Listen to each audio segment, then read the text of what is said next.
Bien, bonjour à tous. Bienvenue sur sur cette nouvelle étape de l'écriture d'un feuilleton. Aujourd'hui, on va s'attarder sur les personnages. Donc je vais attendre un peu que tout le monde arrive. Euh, Juste le temps pour moi de configurer rapidement. Alors, nouvelle modification. Donc j'espère que tout va aller pour le mieux. Euh, je zoomerai un peu plus tout à l'heure. Donc voilà, la luminosité a l'air de bien fonctionner. Bien, on va pas tarder, hein, il reste encore une petite minute avant de commencer. Vous voyez que j'ai déjà tout préparé, ainsi que le livre sur lequel j'écris. Bien, donc on va commencer. Pour débuter cette séance, il faut d'abord s'intéresser au personnage. Si vous avez suivi la dernière fois, attends, on va zoomer un petit peu pour. Enfin non, je pense que vous allez pouvoir y voir. Donc, la dernière fois, on s'était arrêté, voilà, sur la structure du récit que voici. Cette fois-ci, on va attaquer les personnages plus en détail.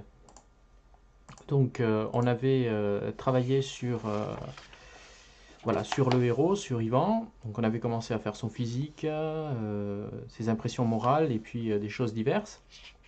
Maintenant, on va s'attaquer plus en détail comment dire, plus en détail à tout ce qui fait Ivan. Et puis les autres personnages. Donc, on va s'intéresser aux personnages principaux et on va faire une fiche par personnage. Alors j'ai l'habitude de les dessiner. Donc c'est ce qu'on va faire maintenant. Je vais, euh, je vais vous montrer comment je fais pour écrire pour décrire mes personnages et pour m'inspirer pendant l'écriture. Le premier, ça va être. Alors on va zoomer un petit peu parce que sinon vous allez pas voir grand chose. Hop, voilà. Donc on va zoomer. Voilà. D'habitude, je dessine toujours sur des petites feuilles. Je vais vous montrer, j'ai déjà commencé le crayonné. Donc aujourd'hui, on va juste l'ancrer. Donc je vous présente Ivan. Donc voilà. Ivan est un slave d'origine, il est de double origine. Il est à la fois slave tiens, salut Jajarno. Bienvenue sur cette nouvelle étape. Donc on va s'intéresser donc au personnage. Donc je te présente Ivan que voici. Donc tu m'avais donné l'idée d'en faire un slave, ben, c'est fait. Donc c'est un slave mélangé, donc c'est aussi un japonais. Donc on va s'intéresser à lui aujourd'hui, on va faire sa fiche, pas seulement la sienne, mais aussi celle des autres personnages. Donc là je vais ancrer rapidement le dessin. Classe, ah merci, merci, merci. Enfin quoi qu'il passe, comme ça vous le voyez bien, non? Là je pense, il n'y a pas besoin de trop l'ancrer, peut-être, enfin je sais pas. Sinon, bah si, tiens. Allez, on va l'ancrer rapidement pour que vous voyez comment je fonctionne. J'aime bien quand ils sont ancrés.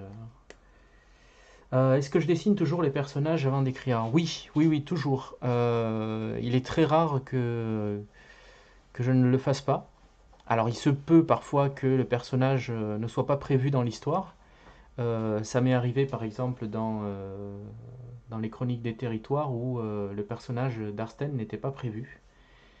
Et donc il arrive par la suite. Mais normalement, les personnages principaux sont toujours dessinés avant. Comme ça, j'ai une bonne idée de ce que je veux faire. Alors on va l'ancrer rapidement, celui-là. Donc je l'ai fait sur une fiche à part. Parce que j'aime bien ensuite le coller, le scotcher. Voilà, ça donne un genre un peu de journal. Voilà. On va faire ça rapidement, peut-être pas. Allez, hop, sans perdre trop de temps. Et puis si je termine pas, c'est pas grave, je finirai la prochaine fois de l'ancrer. Donc voilà, donc c'est une étape pour moi extrêmement importante de dessiner parce qu'en fait je m'approprie petit à petit le personnage en le dessinant. Il prend chair pour moi, il prend corps et ça lui donne une vie. Il est plus facile ensuite de lui donner vie à travers le papier. Est-ce que tous mes manuscrits sont sous cette forme-là, sous la forme de... alors oui, alors là, ici c'est un zapbook, mais en fait j'en ai d'autres. J'ai toutes sortes de cahiers, de toutes les tailles, en fait, ceux qui me tombent sous la main. La plupart sont juste des brouillons, des choses écrites rapidement et à la va-vite. C'est le cas par exemple quand j'écris des nouvelles. Et sinon, oui, ils ont cette forme-là et j'aime bien le faire sous cette forme, c'est-à-dire dans cette orientation, hein, pas l'orientation normale, parce qu'on peut écrire mieux et puis c'est tout de suite plus visible.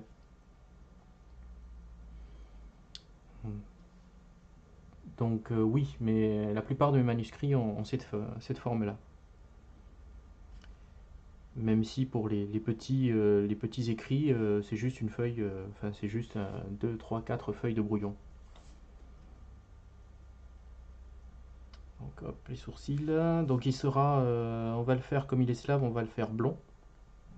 Donc on va faire les yeux légèrement, voilà, hop, légèrement japonais. Alors on va le faire blond avec des yeux bleus, mais il aura la peau légèrement mate. Donc je lui ai trouvé une identité et tout ce qu'il faut pour en faire un personnage vivant. Alors on va lui faire un petit sourire narquois. Voilà.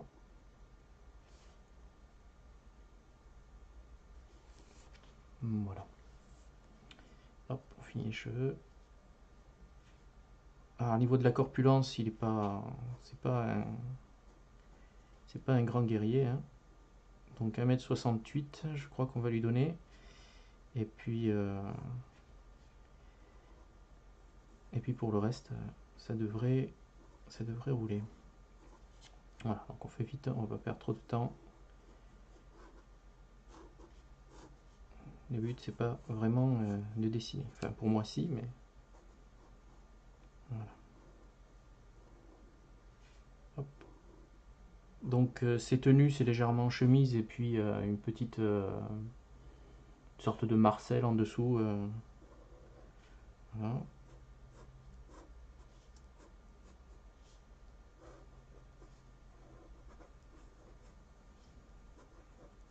Hop, la chemise. Allez, on va se dépêcher.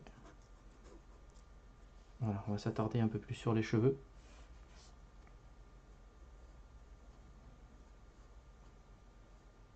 On va lui faire une chevelure épaisse.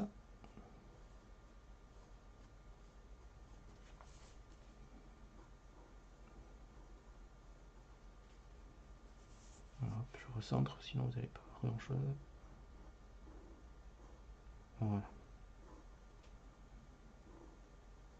Donc j'ai été un peu en repérage dans la ville de Sète, puisque l'action va se passer à Sète, pour essayer de trouver une maison qui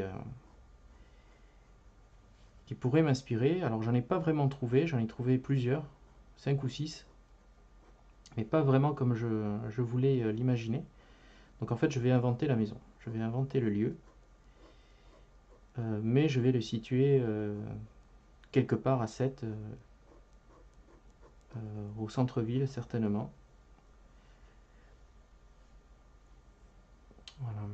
Est-ce que tu as besoin de palper tes personnages? Oui, oui, j'ai besoin de les voir prendre vie. Vraiment prendre vie entre mes mains. Et le fait de les dessiner, ça m'aide beaucoup.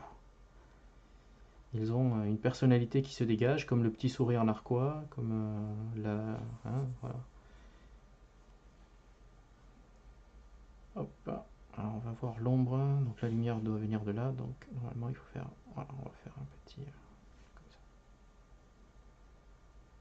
Voilà. Et elle vient aussi d'en haut. Hop, hop. Voilà. Alors pour les ombres, ben, on va faire ça au crayon, puisqu'apparemment vous avez l'air de bien le voir, donc on va juste... est-ce que je l'ai créé ou dessiné à travers un modèle? Alors celui-là, il a 3 modèles.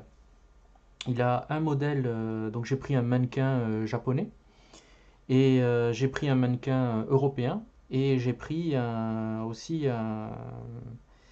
une personne qui est métisse, qui a des origines russes et des origines japonaises, et j'ai essayé de prendre un élément de chaque. Donc ce qui fait que, alors lui il n'est pas vraiment basé sur un modèle mais sur trois, et puis ça a donné ceci. Les yeux appartiennent à un modèle. Tout ce qui est bas de la bouche c'est un autre, et le nez, bon lui c'est inventé. Et par contre la chevelure appartient au modèle donc métis qui était très inspirant. Alors, on va aller finir les cheveux. Voilà.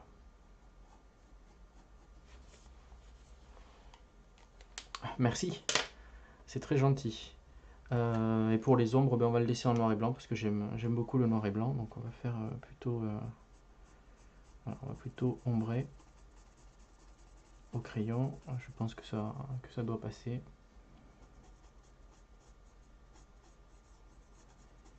Voilà.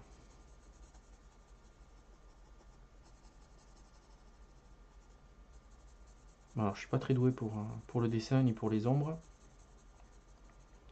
mais c'est pour moi. Donc c'est pas destiné à être publié, hein, donc c'est vraiment pour m'aider lorsque je vais écrire. Donc j'aurai toujours ce dessin à portée de main.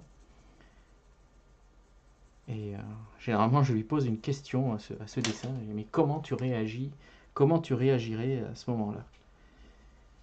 Voilà. Voilà, donc on va terminer. Hop, rapidement ici.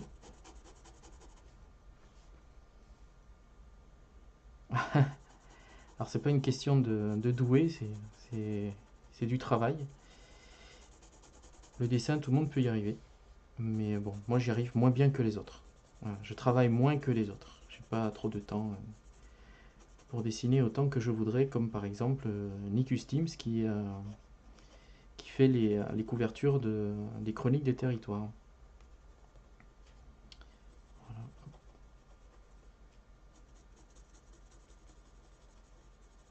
Voilà, donc on va s'arrêter là, on va pas aller plus loin. Donc on va le scotcher. Donc on va le mettre là.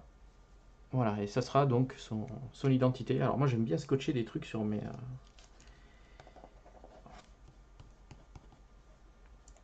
Hop, voilà, c'est fait. Donc maintenant on va lui donner donc son identité. Oui, mais Nick Ustims, il écrit pas. Tout est question de temps. Oui, effectivement, le temps, c'est pas du tout étirable, hein, le temps de l'écrivain comme du dessinateur, comme de l'illustrateur. Voilà, donc je vais décaler un petit peu, mais je pense que vous allez voir, vous allez assez bien voir. Donc c'est parti. Donc Yvan, donc je lui ai trouvé un prénom la dernière fois. Donc hop, on y va. Alors cette fois-ci, je vais essayer de bien tout écrire sans oublier des lettres, puisque à force, je me suis rendu compte qu'en fait, en écrivant et en parlant en même temps, bah, j'oublie des fois des lettres, voire même je fais de terribles fautes d'orthographe. Mais bon, ça arrive. Donc le prénom, donc c'est bien Yvan. Alors je lui ai trouvé un nom. Alors c'est un nom hommage à un dessinateur de manga que j'apprécie particulièrement. Donc son nom ce sera Urasawa. Voilà. Euh, on va lui donner une taille, donc on a dit la dernière fois, je crois, hein, je vais revenir, mais je crois que c'est... Alors voilà, c'est pourquoi il faut prendre des notes. On avait dit 1m68. Donc voilà, donc on va lui mettre donc la taille. 1m68. Son poids, ben, on va en faire quelqu'un de normal. Hein. Je veux dire, ni trop maigre, ni trop musclé. Donc on va lui mettre 65 kg. Je pense que pour 1m68 ça doit être bon. Vu mon poids et ma taille, je ne saurais dire. Ensuite, couleur des yeux. Donc la couleur, hop, couleur des yeux. Alors bleu, ça va être un mélange de bleu et de vert ou vert. Allez, on va lui mettre vert clair. Vert clair. Voilà. Bonne proportion, oui, oui, oui, je pense. Ensuite, la couleur des cheveux.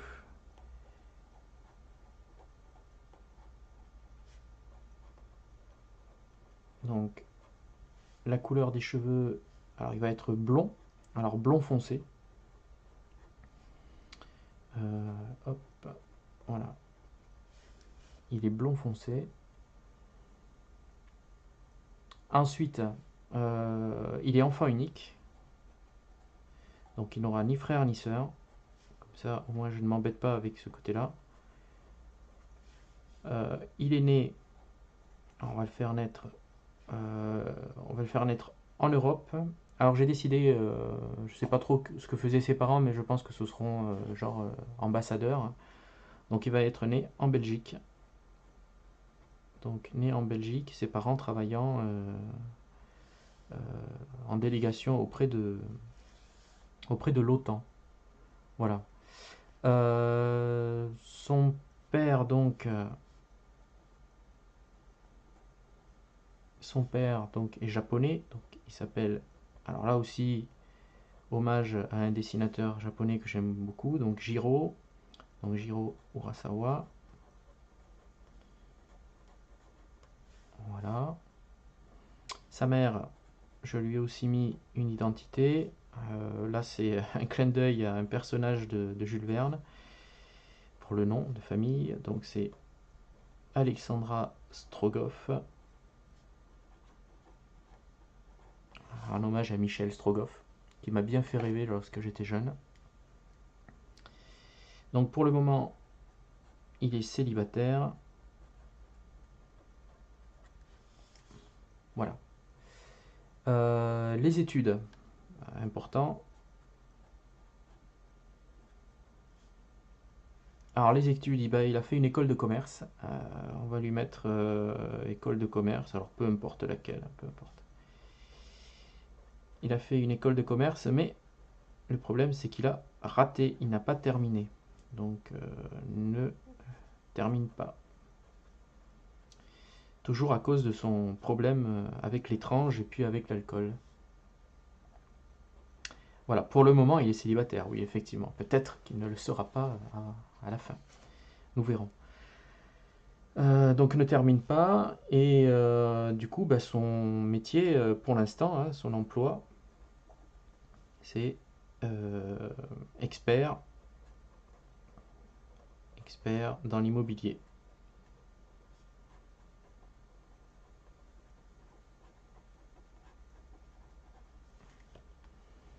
Voilà. Vous voyez bien, c'est moins flou qu'avant, je pense, hein, non? Voilà, hein, j'espère. Donc expert dans l'immobilier, voilà, c'est tout ce qu'on peut dire sur lui. Ah oui, bien sûr, il faut bien avoir en tête, et ça sera toujours le cas. Donc il est avec l'alcool, donc boit souvent, alors pas beaucoup, mais souvent, pour être toujours dans un état second. Boit souvent, mais donc on l'a dit, hein, mais il est malade. Il est malade à cause de l'alcool.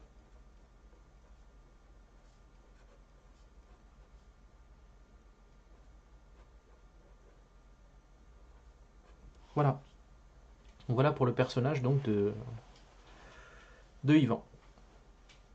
Je pense qu'on a tout ce qu'il faut. Donc je laisse de la place de ce côté pour rajouter au fur et à mesure des informations, par exemple s'il a une voiture, s'il a un vélo, s'il a un pull préféré, s'il a une musique préférée, ce genre de choses.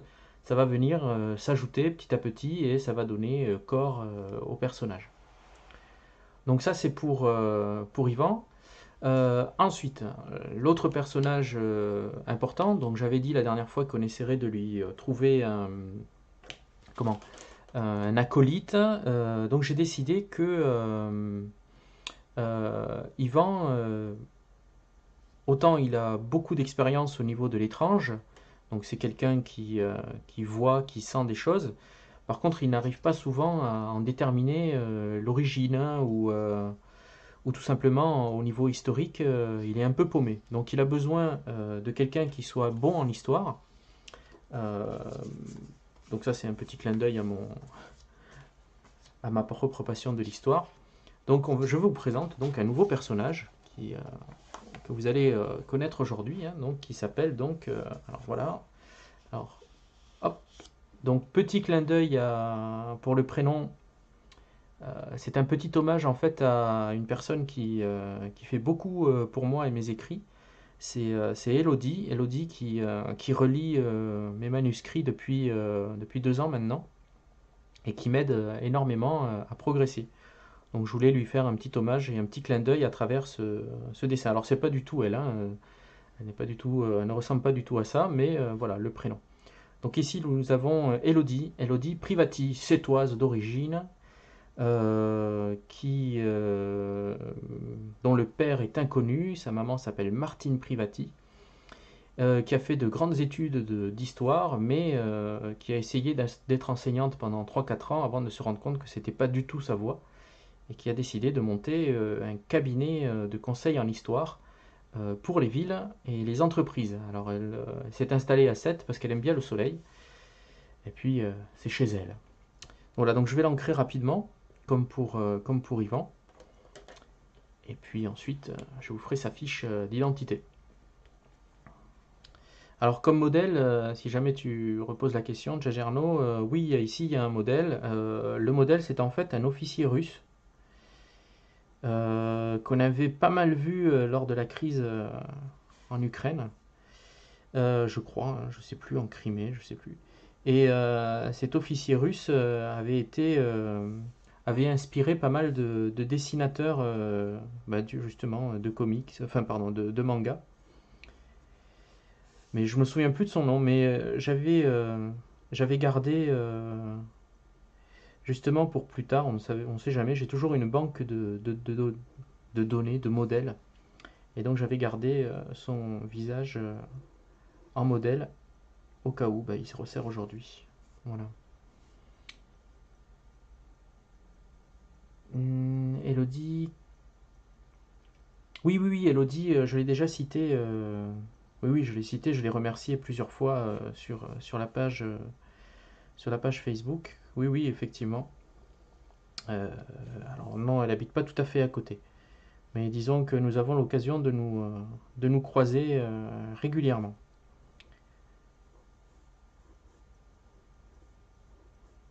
Voilà, hop.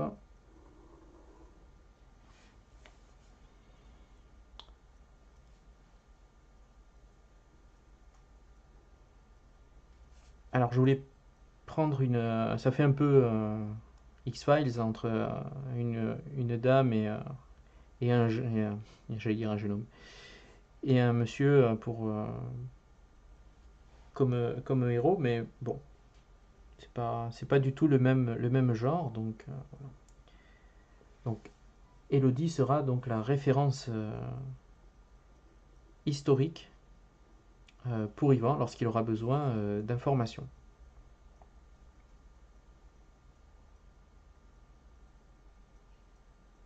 On a toujours besoin d'un historien, toujours, toujours. Quand j'étais étudiant, il y a un prof qui avait une il nous posait toujours la même chose comme question. Il nous présentait une étude de cas du genre, voilà, il y a un scientifique, un militaire, un médecin, enfin bon bref, et un historien. S'il y a jamais il y a une crise mondiale et qu'il faut se mettre à l'abri dans un bunker, lequel choisiriez-vous? Alors, ils choisissaient tous le médecin, mais l'historien, lui, mourait toujours dehors, parce que personne ne voulait le prendre dans l'abri, parce qu'il ne servait strictement à rien. mais je ne suis pas d'accord. Historien, ça sert.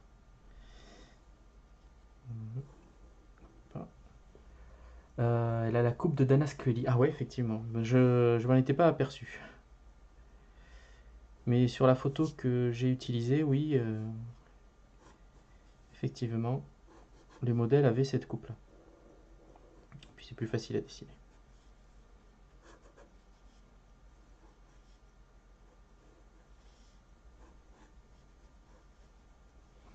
Voilà. Hop, c'est vite fait. Ah, j'ai oublié les yeux. Je vais faire venir la lumière de ce côté. Voilà. Ah, tu crois, elle est jolie? Oui, d'accord, oui. Merci pour elle. Et est-ce qu'il va rester longtemps célibataire, Yvan? Ah, je sais pas, nous verrons. Nous verrons. C'est pas une romance, hein. C'est pas censé être une romance. Mais bon, qui sait? Nous verrons. Donc voilà, hop, les ombres, rapidement. Et puis après, son identité, comme pour Yvan. On va lui faire des lèvres.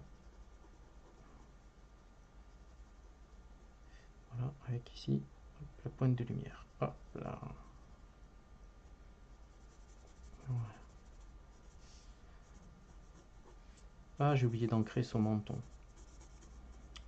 Chose que je vais faire tout de suite.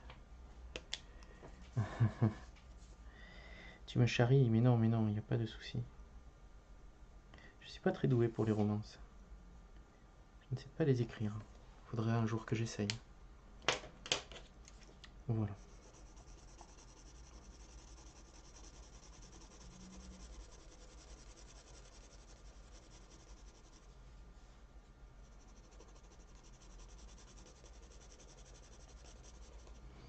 Allez, on va hop, scotcher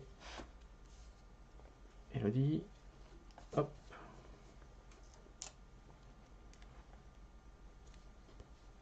Voilà. Alors, on y va. Donc, où est-ce que j'ai mis mon crayon? Il est là. Donc, on va faire comme pour l'autre, hein. On va faire exactement la même chose. Donc, prénom, nom. Donc, c'est parti. Donc, le prénom de cette demoiselle.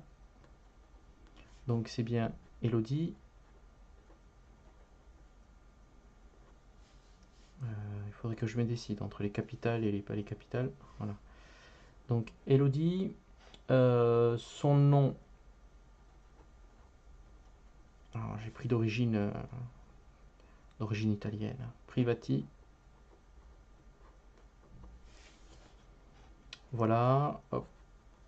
Son âge, eh bien, elle a 32 ans.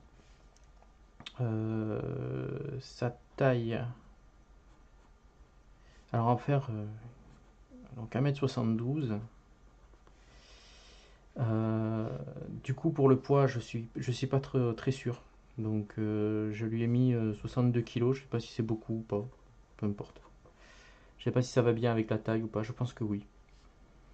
Les yeux. Alors, couleur des yeux. Alors, ils vont être. Donc, ça va être du marron. Hop là. Pour les cheveux, on va partir sur un brun clair.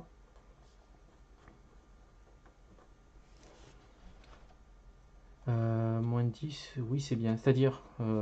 ah oui d'accord, par rapport à taille, poids. Ok. Bon, alors ça va. Ensuite, donc sa mère. Alors sa mère, c'est mademoiselle. Enfin, mademoiselle ça se dit plus. Donc Martine Privati. Tout du moins dans les papiers. Donc ensuite, le père, ben, inconnu. Voilà. Donc elle est sétoise, hein, on va le mettre. Hein, hop, très important. Elle est sétoise. Alors ses études. Donc elle a une thèse d'histoire.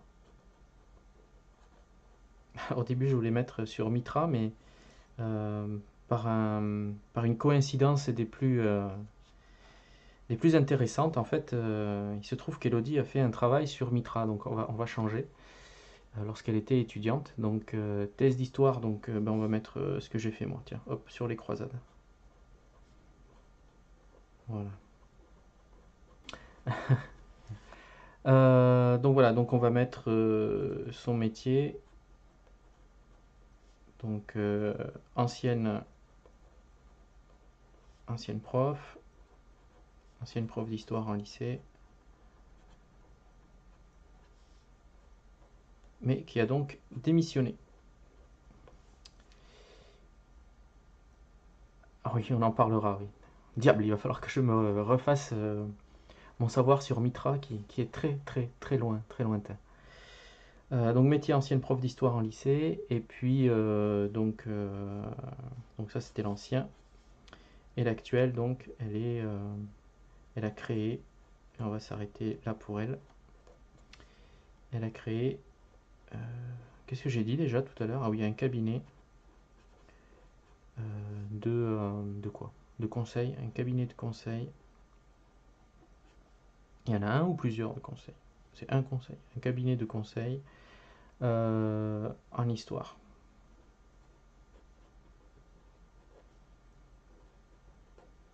Donc en histoire pour les villes et entreprises.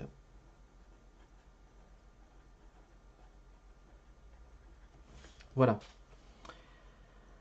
Donc voilà les deux héros donc les plus importants. Donc Yvan que vous avez ici et ensuite Elodie.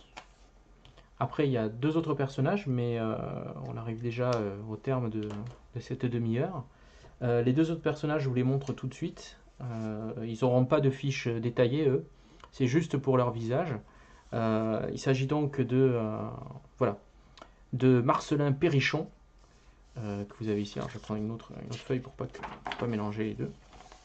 Voilà, Marcelin Perrichon que vous avez ici, originaire de Paris, et son épouse que vous avez là, donc Monique Perrichon, qui donc viennent de Paris pour vendre leur maison, mais ils n'y arrivent pas parce que cette maison d'abord est mal située. Et puis ensuite, personne ne veut l'acheter parce que les gens s'y sentent mal.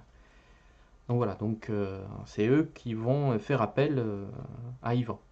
Voilà, donc ces deux-là, je vais les ancrer à part.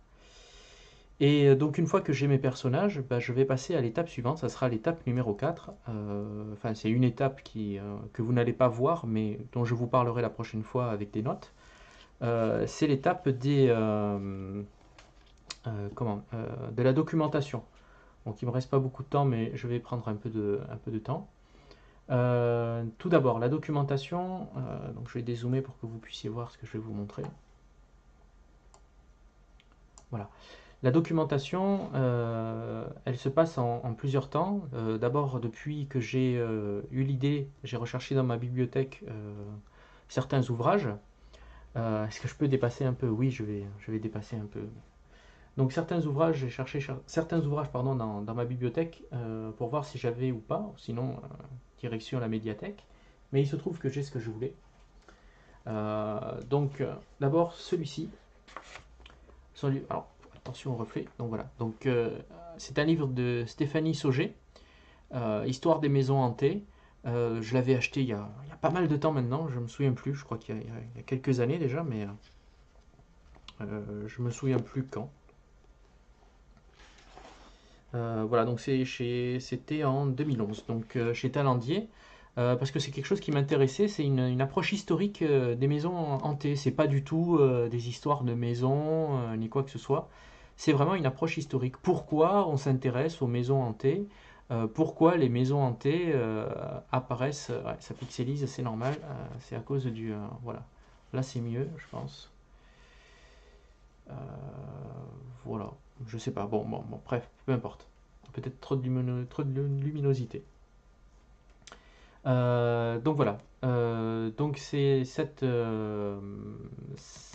livre, c'est donc une approche pas du tout sur sur les sensations, ni quoi que ce soit, hein. C'est pourquoi à la fin du 19e siècle, au 19e et fin 19e siècle, les maisons hantées ont défrayé la chronique. Donc il y a là-dedans un chapitre qui m'a beaucoup intéressé. Donc c'est une maison, un exemple de maison euh, aux États-Unis et la même chose transposée en France. Donc c'est une maison en fait invendable parce que elle est construite de façon totalement anarchique. Et la personne qui habitait cette maison a continué à construire des choses dans cette maison, fenêtres, portes, pièces, placards, tout au long de sa vie. Donc je veux donner exactement la même configuration à la maison que je vais inventer. Donc voilà, donc l'idée de base part d'une lecture dans ma documentation de l'histoire des maisons hantées de Stéphanie Sauget. Donc si vous vous intéressez à la chose, je vous recommande l'ouvrage, il est vraiment pas mal. Ensuite, celui-ci, alors celui-là, vous aurez un peu plus de mal à le trouver. La Historia Secreta de Chile, donc l'histoire secrète du Chili, de Jorge Baladit. Donc ici, il y a juste un chapitre qui m'intéressait. Donc je l'ai lu, voilà, hop, joli marque-page, mais qui fait beaucoup de... On va l'éloigner. Voilà, c'est... est-ce que Arthur... Donc il nous demande, enfin, ils nous disent qu'Arthur Pratt, Arturo Prat, était un spiritiste. Il faisait donc tourner les tables et invoquer les esprits. Donc Arturo Prat, c'est un héros d'une guerre au Chili. Donc moi ce qui m'intéresse c'est pas le personnage mais c'est l'histoire et l'histoire de la maison dans laquelle il fait tourner les tables. Donc là aussi c'est un lien avec le livre précédent. J'ai trouvé donc quelque chose d'assez intéressant là-dessus dans ce livre. Il y a une belle description de salle. Voilà, donc c'est aussi les personnages qui m'ont intéressé, personnages historiques.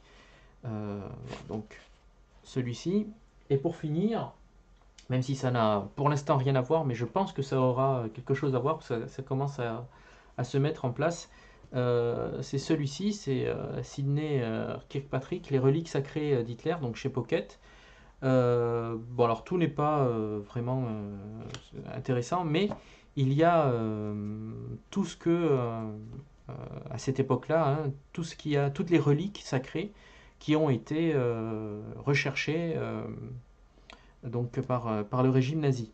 Et puis l'histoire aussi de ceux qui vont aller les chercher. Hein, donc les alliés hein, qui partent donc à la recherche de ces trésors. Donc très intéressant aussi. Alors pas forcément pour moi dans le sens où je pense pas que je vais faire quelque chose avec les nazis, mais je pense que je vais situer les origines de cette maison dans les années 1900, enfin 19e siècle, mais les troubles dans les années 1920-1930, voire juste avant-guerre. Voilà. Donc voilà, ça c'est pour la documentation et je vais me documenter, donc je vais continuer à me documenter pendant cette période.